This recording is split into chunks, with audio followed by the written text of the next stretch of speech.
There was once a woman who believed her aging mother had developed dementia. Struggling to cope with the responsibility, she took her mother to her younger sister's house and left her there, thinking it would be better for everyone. However, the younger sister, deeply immersed in her demanding job, refused to take their mother in. "I'm too busy with work," she declared.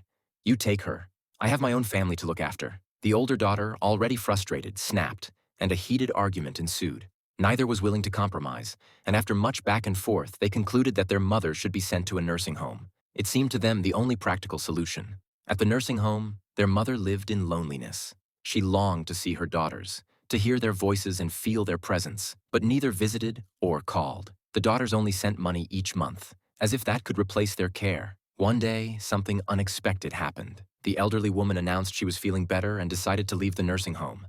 The staff, though skeptical, allowed her to go. As she walked back to what had once been her home, a young woman on a scooter accidentally knocked her down.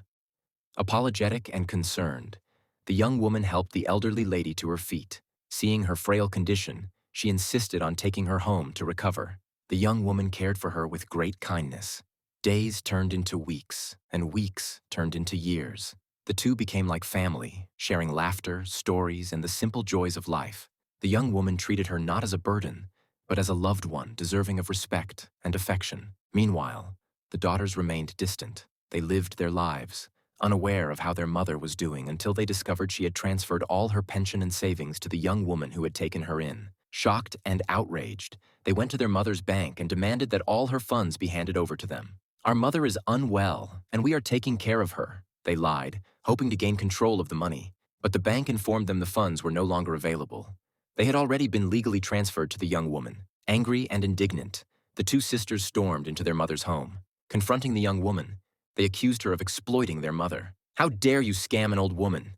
they yelled. But their mother, hearing the commotion, stepped forward. She looked at her daughters with a mix of sorrow and strength. "You have no right to be here," she said firmly. "Family is not defined by blood. It is defined by love, care, and presence. You both abandoned me when I needed you the most.